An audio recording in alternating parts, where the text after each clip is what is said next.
Today I have with me Leo Sanchez, who's our Deputy Managing Director, as well as Jim Allison, who is our Principal Planner or Planning Manager, and Kate Goslin, who's our Junior Engineer today. And on the chat, who is helping us today is Kai Moser, who's one of our Climate Corps Fellows, and we're delighted to have him with us to help with the slide deck as well as helping with some of our other answering questions today too.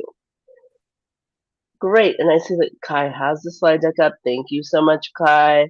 I'm going to turn it over now to Leo Sanchez, who will take us through the business plan process. Great.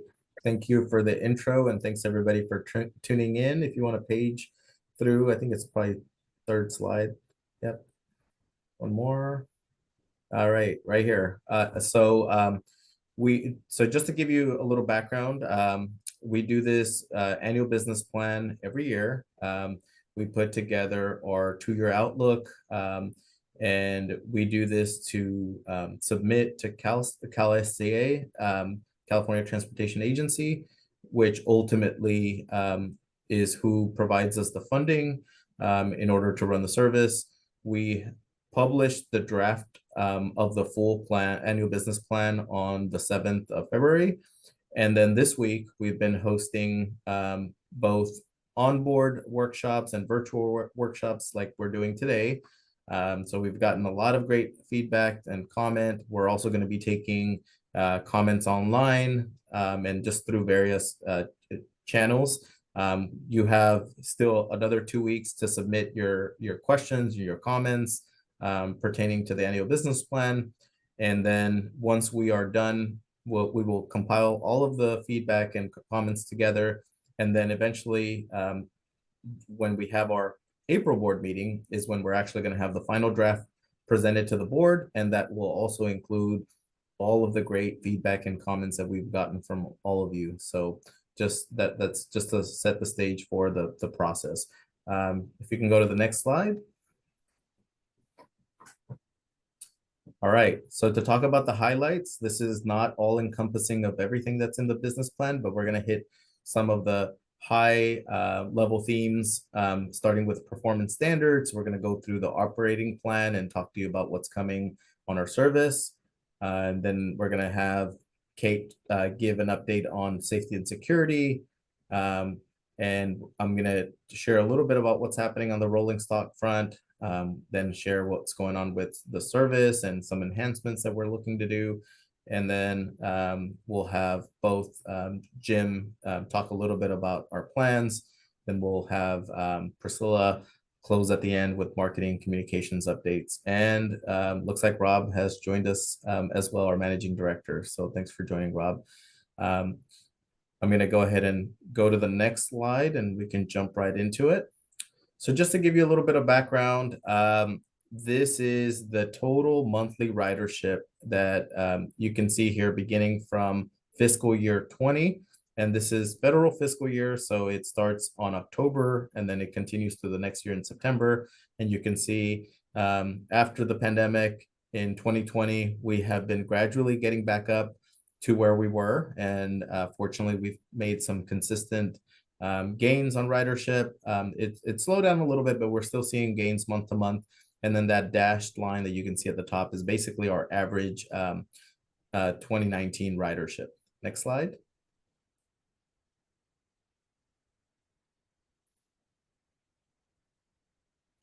So to talk a little bit about our performance goals, you can see here on the slide, we have our ridership goal of 1.2 million.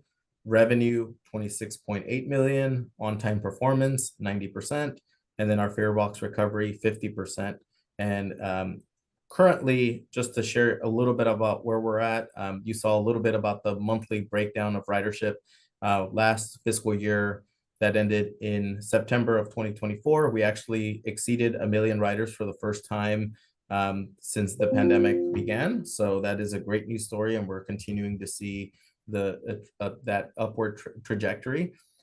Revenue actually has been outpacing ridership, meaning that we are seeing a lot more single ticket riders and just general longer trips than we saw before the pandemic. On the fare box recovery front, we're actually pretty close to the 50%. We've been hovering in the high 40s, 48% is about where we're at. And then on-time performance has been an area that we've been struggling, but has been picking up recently. We're closer to about 86% for this current fiscal year, and we are continuing to make improvements to address the issues that are affecting the service, mostly to do with trespasser and vehicle incidents. Next slide. And then looking here forward into the future, into our next two fiscal years, you can see we're targeting some continued increases of ridership, and that is also part of our annual business plan. Next slide. All right, so I think this is one of the main things that we've been hearing a lot about, and an important topic for us as well. We are currently running at 24 weekday trains, and the weekend service is actually fully restored. So weekend is the same as what we used to have before the pandemic. But the important thing to share is that we are planning an increase of service, so adding more trains. Number one, top of my list has been to look to restore that Oakland to San Jose round trip that is not running currently during the weekdays. So that will take us up from the 12 to the 14 trains, and then the rest of that will be the Sacramento Oakland train. So total, it'll take us up to 28 weekday trains. And then in the fall, as we have additional equipment that starts becoming available for us to use, our goal is to get back to full service to the 30 weekday trains, as you see here on the slide. Next slide. All right, so what is the holdup and why can't we get back to full service? This is what the main thing that I'm tasked with right now is trying to get us back up to full service. And the main thing is really the equipment. So the good news is that in times past, we've come with this slide, and one of the main challenges was really having the financial resources to be able to get back up to full service. And fortunately, at least for the next 3 years, we have that secured. And we have the funding that we need to be able to restore service. So really the main key item now is the equipment. And we've been working collaboratively with San Joaquin's Pacific Surfliner and Caltrans to look at how the equipment is going to be allocated as new equipment arrives into the San Joaquin service. And then we'll be able to disperse both between Capital Corridor and the Pacific Surfliner LoSan. So look to see more equipment. You probably have already started seeing the new single level equipment, and probably in the next couple of months, we'll at least be able to add additional cars on trains. I know that's been an important message that I've heard from riders this week, is that they would like to see, especially on the busiest trains, additional cars, and we'll have the ability to do that soon. And then eventually, as more cars become available, we'll finally be able to fully restore service. Next slide. On the rolling stock front, just to give you an update of what we've been up to and then what is to come. We started this project on the truck overhaul. And what is the truck overhaul? Well, that's basically like your car suspension. This will improve the ride quality, give you a better experience on board. And we started that process last year, and it will continue this year to make sure that we address the suspension on all of the cars that run on our service. And that will be great for all of us. So that will continue this year. We're starting to see some of those cars with the improved suspension already into the service. The other big thing that's coming, we've been working on a transition to a third-party maintainer. The name is Transit America Services Incorporated, TASI for short. It's actually the same maintainer that maintains the Caltrain fleet and the ACE fleet, if you're familiar with either one of those services. So we're excited of what that will bring us. We're looking to specifically target increased reliability, manage our projects a little closer to us, and have more influence on what that looks like. And then some of the things that are coming up as well. we're looking to modernize the fleet. And one thing that I should also share is that next week we're actually having Caltrans provide a presentation at the February board meeting to talk about all these topics in a little bit more detail. So you get to get a little flavor of that in more detail. So definitely join us for the February board meeting, especially if you want to hear a little bit more about it. And lastly, the locomotive overhaul. We know that we've been running both our locomotives, the older style F-59s and the newer Charger locomotives for some time, and they are in need of overhaul, especially the older generation locomotives. So that is another key item that we're going to be looking to work with Caltrans, and we're getting ready to get that out to market to start that process soon. And I'm going to pause here and see if we have any questions that have come up so far before I hand it off to Kate.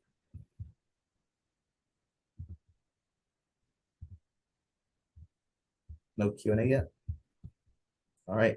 Well, with that said, I'll go ahead and hand it over to Kate, and she will give you all updates of what we are doing on the safety and security front. Great. Thank you, Leo. Capital Corridor has for a long time made investments in our physical route to help improve our service. And a great majority of those improvements and initiatives fall under the umbrella of safety and security. And so first, I think one of the big wins we had this year was we are launching our right-of-way safety improvement program, and that was recently awarded a $20 million grant from the federal government. And this will help us to improve security along the right-of-way by constructing fences and other barriers to keep unauthorized people off of the tracks. This will help our trains run more safely and with better on-time performance. Some other initiatives is the Union Pacific Railroad has their own police force, and we fund 2 special agents on that force that are dedicated to patrolling the Capital Corridor route. They make sure that any unauthorized people and any unauthorized activities are kept away from the tracks, which is a hazard for those involved and also for our crews and passengers in the operation of our trains. We also have a grade crossing safety improvement program. This program allows us to help the numerous local municipalities that we travel through on our route and own roads that cross the railroad tracks. We help them to plan projects for their at-grade crossings to improve the safety. Since these are frequent sources of accidents and delays for our service, our board has been a big proponent of launching this program, and it's been great to connect with our local partners and build those relationships and get over those initial hurdles of starting some of these safety improvement projects. We also have a partnership with California Operation Lifesaver. They're a nonprofit organization that educates about the hazards of railroads and rail crossings and helps keep people safe around trains. And then we also have ongoing station and right-of-way cleanup activities. This is to improve the cleanliness of the right-of-way, as debris can impact our service and be unsafe to passengers and crew. And it's also, again, just to keep people out of the right-of-way, keep them safe, and keep our trains moving safely and on time. And finally, in addition to the Union Pacific special agents that we fund, we also coordinate with our local law enforcement partners as well to, again, just keep people away from the tracks and keep them safe. And I think we can go to the next slide to talk more broadly about some of our other capital improvements. These improvements also improve our service and are maybe less focused on safety, but definitely on-time performance and keeping our trains reliable and moving. So we recently completed the Steege crossover and signal replacement project. This is a crossover that's located between the Berkeley and Richmond stations. We replaced both the track and electronic components so that the trains can run faster and also with fewer delays. We're planning a new siding called the Agnew siding, which is located adjacent to the Santa Clara Great America station. This new siding will allow an additional place for Capital Corridor trains to meet and pass. This project is really critical to improving operations because currently between San Jose and Newark, there are no places for trains to meet and pass. It's a single track railroad. So this siding will cut the length of that single track segment in half, and improve train service and allow us to, when we're doing those special event trains for Levi Stadium, improve on-time performance there as well. And then another big project that's we're working on in Davis is the Davis crossover and signal replacement project. Like the Stige project, this will replace the track crossovers with higher speed crossovers, so our trains won't have to slow down as much when they're changing from one track to another. And we'll also, with that, replace the existing electronic signal components to keep the trains running safely with modern equipment, as the equipment there now is very antiquated and needs to be upgraded. And this too will facilitate Amtrak's ADA project, which will replace the boarding platform with the Center Island platform, and getting this signal and crossover done will allow Amtrak to go through and make that big improvement there. I think that is all I have. If there are questions on this, otherwise I believe I'm passing it off to Jim. Okay, I don't see any questions in the Q&A at this time. Please feel free as we go on through the rest of the presentation to drop Q&A question and answers in the questions in the Q&A section, and we will answer them later on, even if it's a presenter who has already completed their slides. So please feel free to just drop in there and ask away.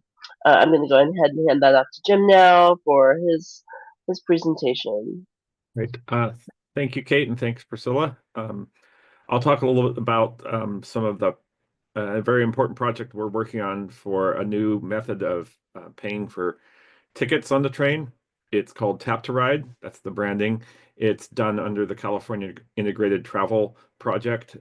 We are the fiscal sponsor for that, but that is a statewide initiative. So while we participate at a state level for that, this is our own effort, the Tap to Ride effort. And what is it? It is a pilot phase right now. It's available for only limited folks at this point in time. We're going to expand it, and I'll talk about that in a bit. But it's for just payment on the trains today.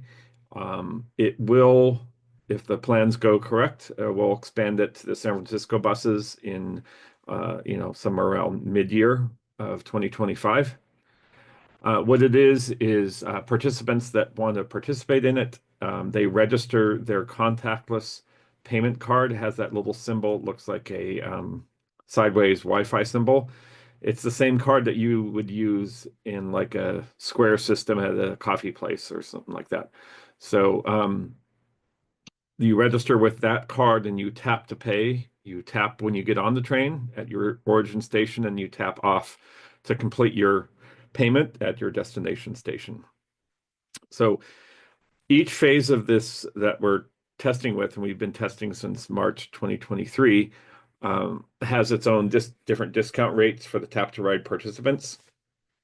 Long term, as we expand the program, which we're planning to do shortly for some folks who have been on the waiting list for it, we're going to expand it from roughly 100 people up to 300 people, and then we're hoping by the end of the year to expand participation up to maybe 1,000 people if we can get to that.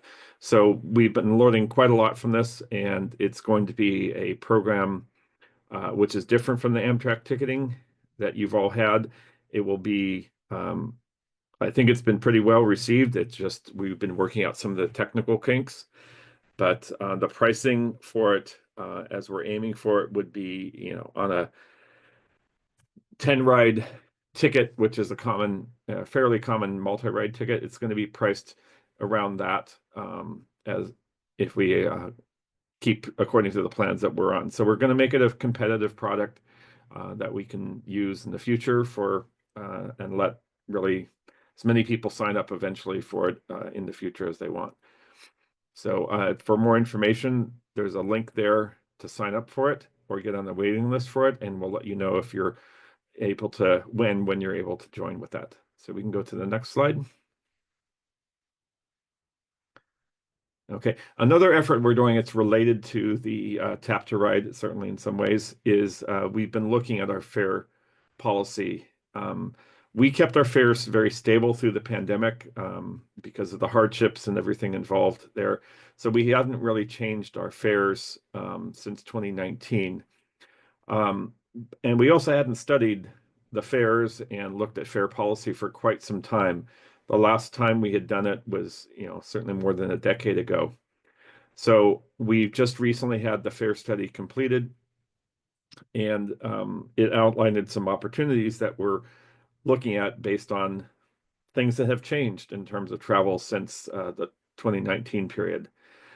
One of the objectives that we're aiming for is to lower the short distance trip fares for shorter trips, and then catch up through at least even just with minimal stuff with inflation by raising the multi-ride fares by 3%. So we're looking to implement that in April 2025. And then thereafter, we would adjust the tap to ride fares, as I talked about on the prior slide. Those would be adjusted with different kind of what's called fare capping, which is basically kind of the idea of you ride 5 times, your 5th trip is free, the 4 other trips before are the ones you pay for, and then it recycles again. So it roughly equates to the 10 ride product there. But in total, the 10 tap to ride fares would be roughly what the 10 ride fares are, or slightly below it as we move ahead. So this is going to be coming, as I said, for the Amtrak ticketing products in April, and then tap to ride will just right after that. I'll go to the next slide. And then I'll talk about some of the capital projects we have. These are long, complicated projects that take a while. The Sac to Roseville project is a project we really started it many years back. It's always been in our DNA to eventually get more service to and from Roseville. The first phase of it is to add 2 additional round trips to the one that we have today, so it would go up to 3 round trips. That project is having some hiccups right now, so we're working through those and working through the different funding streams that we have and the responsibilities we have in those funding streams to get that project moving along as fast as we can. The next project is called the South Bay Connect project. That is a rerouting of the service from essentially the Oakland Coliseum on a different alignment, and it's the green line that you'll see in the slide. It would involve a new Ardenwood station. It would involve faster travel times and have better shuttle connections for buses and other services that are at this Ardenwood Park and Ride, which is an existing park and ride and transit facility in that area. So it's aligned with State Route 84. Then finally, the dash line between San Francisco and kind of between Emeryville and Oakland is associated with the Link 21 program. At this time, it's a joint BART and Capital Corridor led planning effort to look at a second Transbay crossing with direct rail service to and from San Francisco, along with other rail improvements to handle the rail expansion in the East Bay. And then that would connect to the mega region. So that project is a very large project. If you can imagine adding another, essentially like the tube that BART uses, that's going to be a long planning effort, many years, 2040 at least. And but there's a lot of things to consider for that, and the outreach to the people all throughout the region is something that was started, and then we'll progress as we get closer to designing and really implementing and environmentally clearing the project. So I believe that's my last slide, and I'll probably hand it off to Priscilla.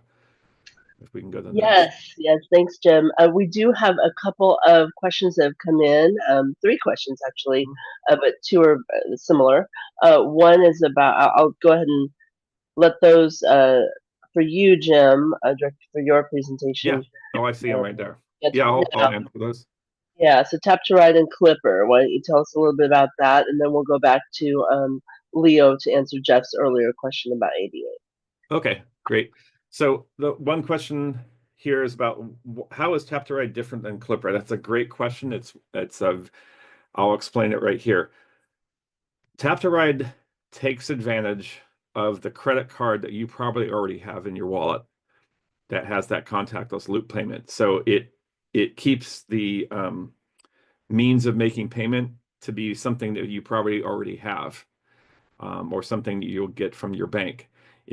Clipper is what's called a closed loop system, whereas the open loop system is what I just described. It's kind of your Visa or MasterCard that you have that has that chip in it. So the reason we didn't go with Clipper in the Bay Area is because we're not exclusively in the Bay Area. We're also in Sacramento, and Sacramento had its own system like Clipper. And our board asked this question oftentimes, and then we were trying to integrate. We'd have to integrate with Amtrak, which was at the time was the only other option. And Amtrak itself hasn't even integrated with New York City and Boston and other systems that had this. So it was really a barrier too far. But it was when we got involved in the California Integrated Travel Project that going to an open loop system seemed to be the wave of the future. So there's not a burden really to load up a Clipper card, turn your money into transit money. Instead, you just keep your money and work with your credit card payments just like any other retail transaction. So I think this answers the next question: is our plan to use Clipper for Tap to Ride?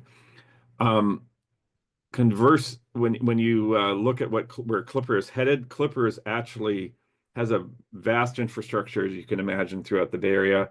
They themselves are going to move to open loop payments in the future. So this is kind of the directions that folks are headed to all throughout really the Western world and even in Asia to make open loop payments.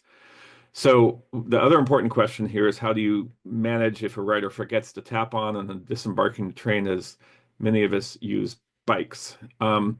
So there's a penalty fare for not tapping out, because we wouldn't, in theory, know where you tapped out. You'll have the chance to correct that after the fact, and then you'll have a couple I'm not sure what choices to you're trying to forgive that. Siri was talking to me.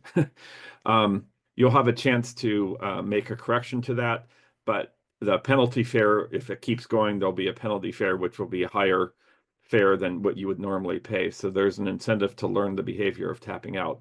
And you can tap out, you don't have to wait till the last minute. You can tap out as you approach the station. If you have a bike, and I do this myself, I will tap out before I get to the station, then get my bike ready, and then I'll be ready to go, because it knows that you're going to tap out at the next station. So those are the two Tap to Ride questions. And Yes, and there's another question about Roseville.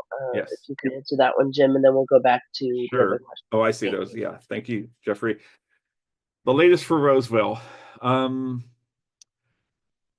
There's still some unknowns about that. I would say the soonest that could open would be 2034 at this point in time. There's been some regulatory requirements that required us to stop making progress. We had to wait for the National Environmental Policy Act, what's called NEPA, to play out. And that's still in that place. So we can't be designing and doing things when we got federal involvement with that. So that is responsible for certainly some of those delays. And as you delay things, inflation takes its bite. So it's also getting more costly at the same time. So we're trying to work that out. But presuming we have a good federal partnership going, we can apply or look to get more federal funds involved to help make up that inflation gap. So 2034, sorry to say, but this is a tough project. So I see another question about great. Yes, I think New that. Ride. Oh, go ahead. Yeah, about the tax benefit. Sure. Yeah. Cannot be out of IRS policy. Okay, yeah, this is a Tap to Ride. So we're not here to. We're still going to be able to have Amtrak tickets used for this, and so you can still use those commuter tax ride benefits. but there are behind the scenes methods that the state of California is working with the companies that provide those or administer those benefits, and would be looking to be able to transition you to the credit or the card, or issue a card that has the ability to do tap to ride or open loop payments. So tap to ride itself wouldn't be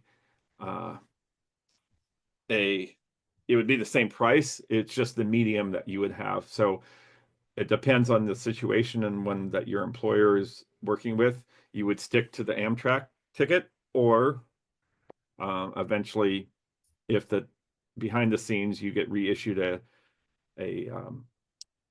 credit card that has the contactless payments, then you'd be able to use tap to ride. Okay. All right, I can jump into the ADA on board question. Yep. So I mentioned earlier that one of the other efforts that we're working on is the modernization of the fleet. So I think what we're doing is addressing the fact that we have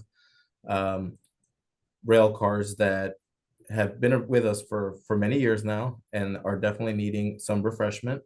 And part of that effort will also be to look at some enhancements that we can do. So certainly we can keep an eye on things like ADA accessibility options that we might be able to employ, and figure out how to best address those needs. So point taken, and we'll definitely be looking to see how we can incorporate that. We actually have a meeting in about a month to kind of get that process started and see what type of things that we can be able to provide in the refreshment of the fleet. And another great question and feedback that you can also raise during the February board meeting next week.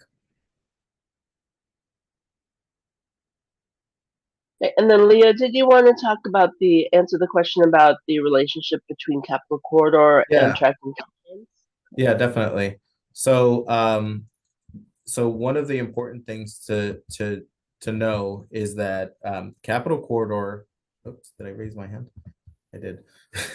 Capital Corridor is funded by the state of California, and it is distinct from the Amtrak long distance services that you may be familiar with, like the Coast Starlight or the Zephyr, that also run here through California in our backyard.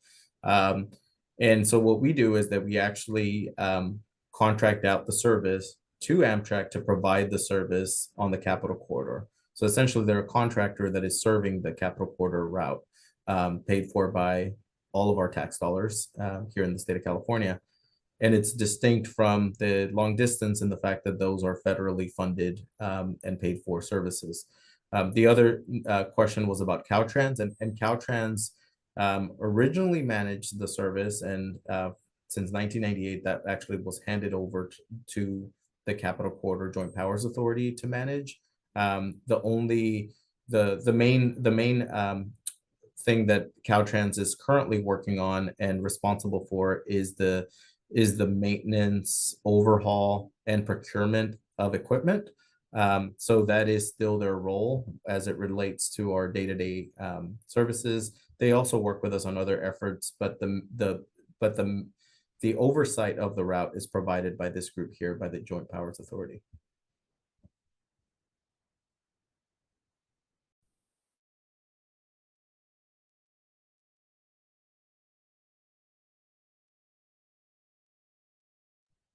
And I can take the next one. I saw another question about service. I was trying to page through and I saw that. Thank you. Thank you. So specifically related to Train 544 and extending. So I'm unsure right now at this moment exactly which train it might be. We are looking to restore another round trip down to San Jose, and I think the main thing is that we're looking to fill the gaps that exist today, and we realize that there are gaps going south of the service, especially during the midday.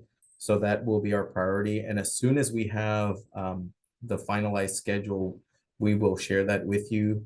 I think one thing that I want to share that I didn't mention earlier is that we're working on two efforts. One is for the near-term restoration of more service, but the broader improvements will really be for the fall schedule. And we're also going to start engaging with our consultant firm to do some ridership polling and get feedback on what specific options the riders would like to see that are possible with the mock-ups that have been developed by our contractor.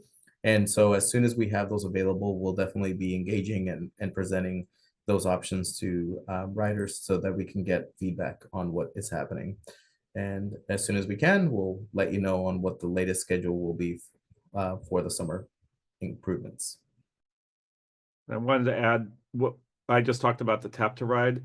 We're going to put links in the chat that you'll see at the end of the presentation about the Tap to Ride registration.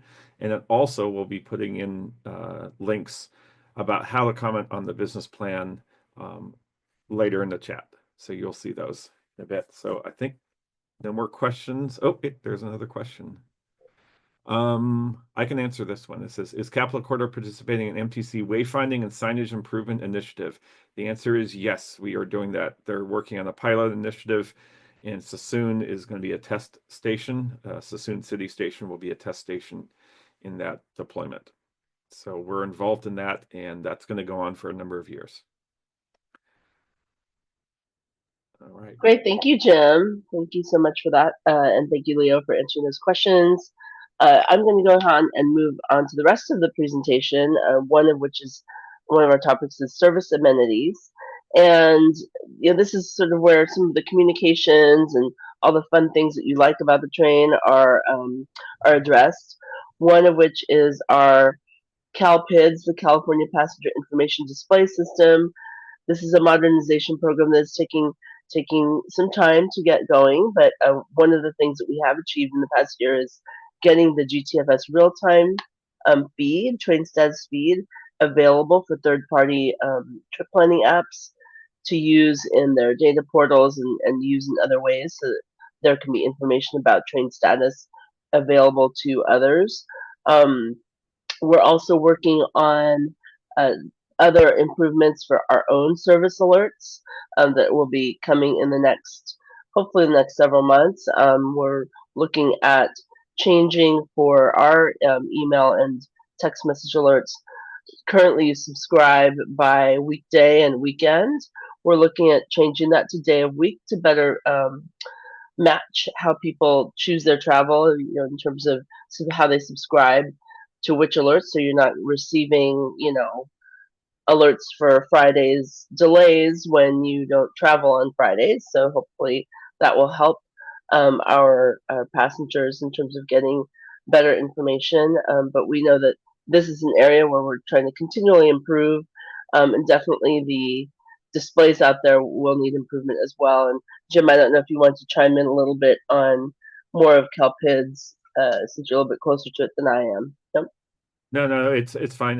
The GTFS is just a standard in the industry, but it's basically a way of saying the train is here and you can track it real time. So applications that you have, such as Google, will use that information to present a visual way to see the train is arriving or what have you. Or you use 501. So it's all from the same source. It just gets through different channels. And moving on also to the Wi-Fi that we have on board, we're continually monitoring that, so to monitor its performance and hopefully improve the stability of it as wherever it needs it.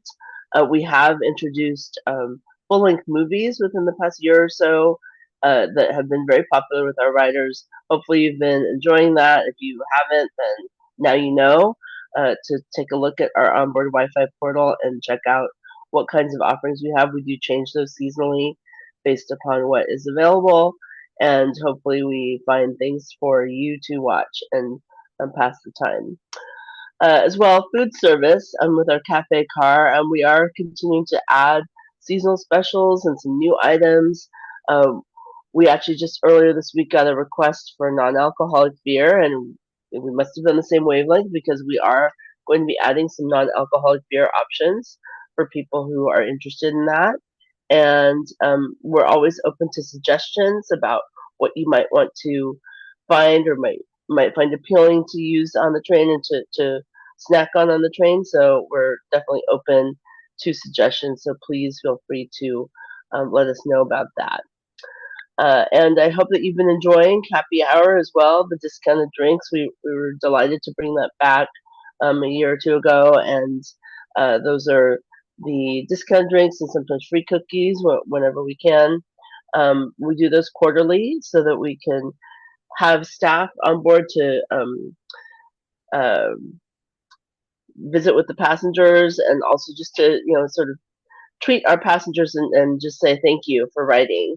Um, as well, there are a number of ADA accessibility projects happening at different stations. We've completed improvements with Amtrak at Fremont, Hayward, Oakland Coliseum, and Martinez. Thank you for your patience while those took place. And planning is underway for improvements at Emeryville, Richmond, Sassoon, Davis, and Rockland. So these will really help accessibility for all passengers. Really, I think that we're definitely appreciative that these are happening because some of them are pretty overdue. And it looks like we have some other questions that have come in. I'm going to go ahead and take a look and see. I've got some suggestions for. Okay, great. Let's see. I'm going to move on. Next slide, please. So I have a couple here. Okay, for marketing communications, this is my area. Excuse me. We have a new ad agency, and we'll be working with them to develop a new campaign for our efforts in growing ridership, so that we can attract more riders and build up the service. When we want to reach a diverse range of riders, there's always a lot of changeover with our ridership, and we're really looking to make sure that we reach out to people who may have gone away or maybe in a position to come back, or just keep growing new riders as well. So look for that in the coming months, but we'll also hopefully be putting together some good partnership promotions to help thank our current riders as well. And with our customer experience, we've been really looking at trying to do some improvements for both our online and onboard experience. We're going to be doing a website redesign in the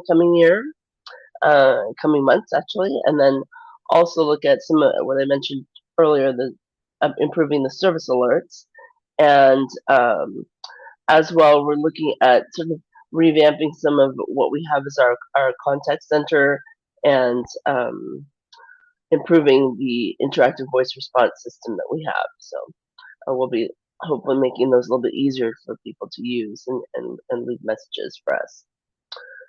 And of course, we have been working hard to really showcase Capital Corridor within the overall mega region, and all of the transportation goals and projects that are going on in this area. And we want to make sure that we have visibility for those, and that we let the public know the types of things that we're doing, the types of projects that we're doing, types of improvements that we're doing for our service.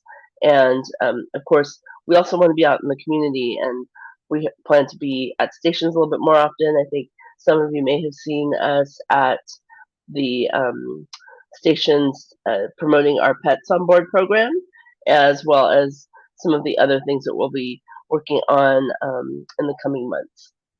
Thanks. Next slide.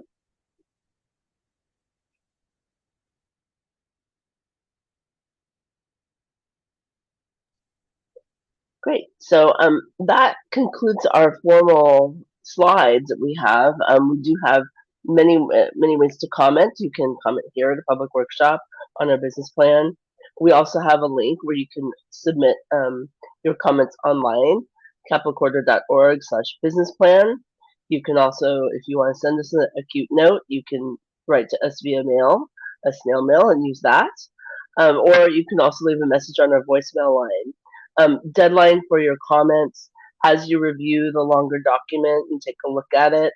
The deadline for comments is Friday, February 28th, and we ask that you have those in by then. Take a look at the document and read through it, skim through it, and see if you have any questions or comments at all. We do collect all of the comments, and we do develop answers for them, so we will be publishing those ahead of I believe, the April board meeting. And let's see, I think we have a few other questions that have come in. Let's go ahead and take them in order. One question here is, who would pay for bus access to the Salesforce Transit Center third deck, Capital Corridor or Amtrak? Leo, did you want to take that one? Yep, I can take that question. Thanks for that question. And just so that you know, we actually, the answer is Capital Corridor, and we today pay our share of the connections that serve from Emeryville to San Francisco. It is a really expensive service. It's actually the most expensive when you look at it on a per rider basis. We have 3 buses that are dedicated as part of that fleet. And right now we are pursuing that option. It was actually included in our annual business plan. But the main thing to recognize is that since that would be an increased cost, we would also have to look at the fares for the Emeryville to San Francisco portion to figure out how we would cover that increase in cost to enter the Salesforce Transit Center. So it's been on our list. We've been trying to make that happen together with an AC Transit partnership.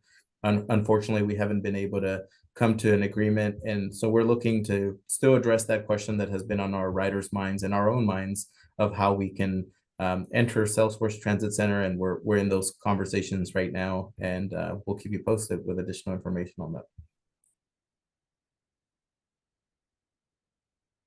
Great, thank you. And then, Jim, did you want to address the bike racks, or Leo, did you want to address that one? I can address the bike racks and Okay. the TOD question after that. Thank you.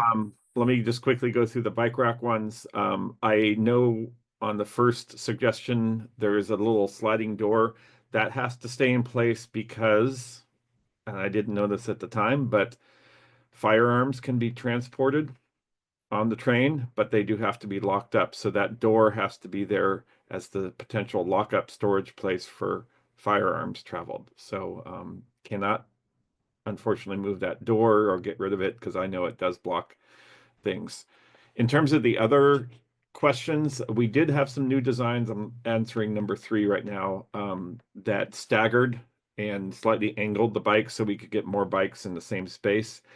But alternating also the heights of the old original systems is a possibility, but we're getting kind of tight on the wheelbase and bike tire sizes of those, but that's a great suggestion we can look at.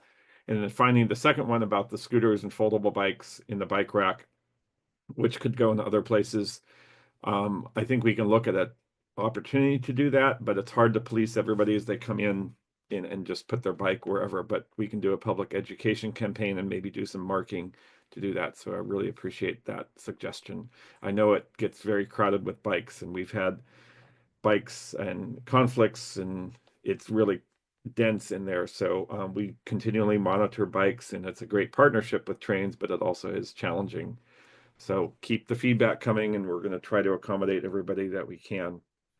The one thing I will emphasize for those using bikes, if you don't have room in the bike racks, please, unfortunately, stay or stand with your bike and do not block the aisles, or be ready to move the bike so people can get through. We can all be in serious problems if somebody that with walking impaired or ADA type situations is blocked from, for instance, getting to the bathroom there. So it's very important for all riders, and you can pass this on to your fellow cyclists, to be attentive of that and not jeopardize the limitations that we have physically, and hopefully we can all work to get along with that.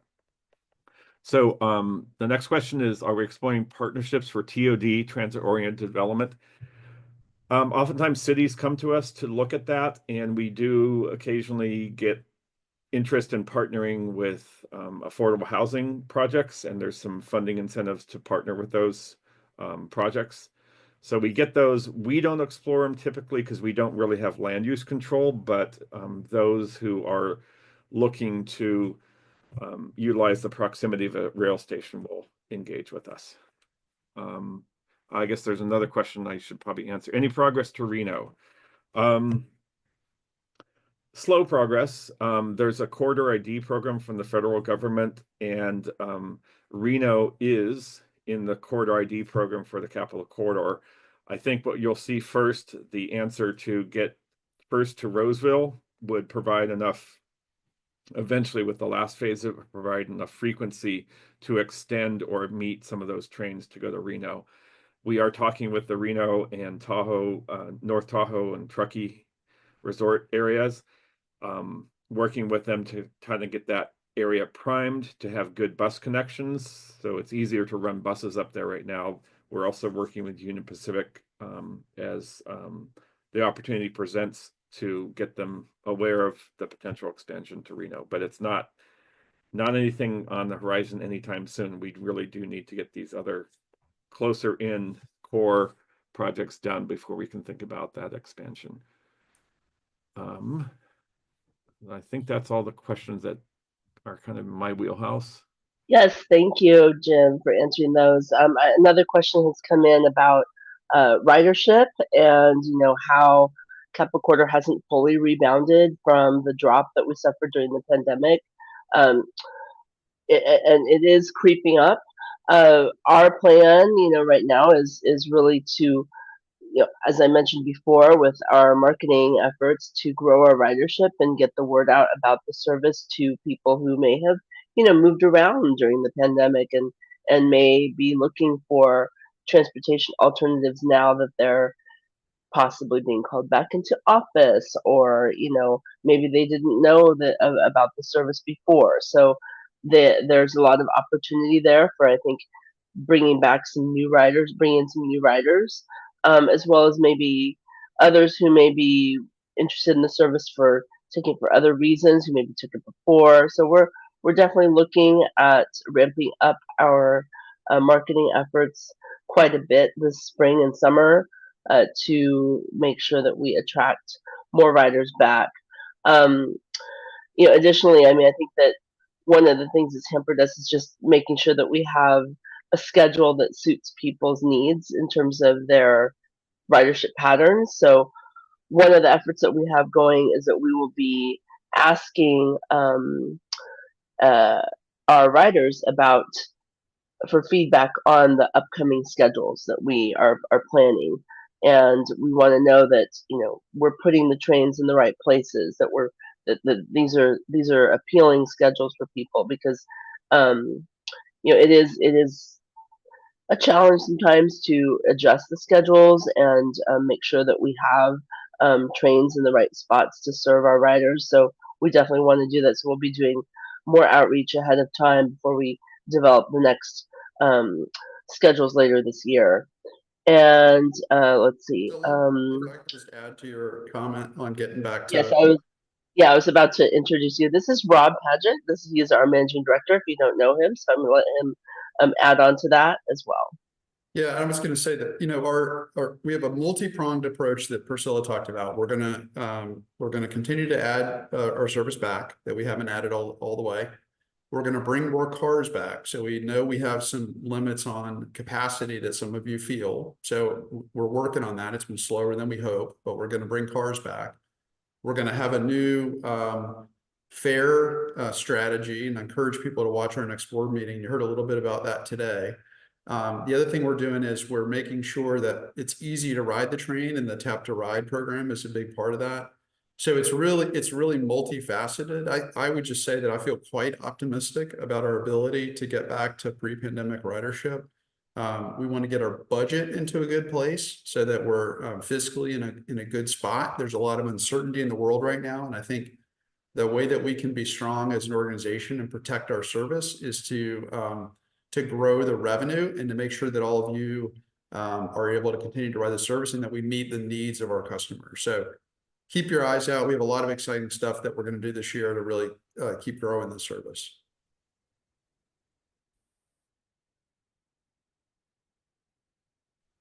And another question just came in about seniors needing added help. I think that we do have a couple of different types of discounts out there for seniors. I think that's what you might be getting at, Jeff. If it's not, please let me know. We have a couple of discounts, and we may be looking at bringing back some promotional discounts for seniors at some point after we sort of discuss our overall plan with within our team. And in terms of physical assistance, I mean, I think that seniors do sometimes need that as well, and other mobility impaired folks. So that is available through, you know, contacting, you know, the station agent assistants, or contacting the help desk for if people need to be alerted that they need assistance from conductors and such. So I hope that that answers your question. Um, if not, let me know. And then I think that we can definitely supply the link for the board meeting in the chat. I think that Kai can go ahead and do that for you. So Yeah, and if it was about boarding the train, the conductors are also there to assist seniors and people with disabilities to board and also get off the train so safely. So if you ever need assistance, or if you have somebody in mind, just let them know that the conductors are there to support people in doing those things. great, thank you, Leo. I think that that brings our webinar, our session here to a close. Thank you so much for joining us today. Happy Valentine's Day to all. And thank you so much for sharing your thoughts and your questions. And we will be happy to entertain more of your questions. Please feel free to comment on the business plan. And we will close out now since we are over time. But thank you again for joining us, and we will have this posted on our YouTube channel sometime next week. Okay, thank you.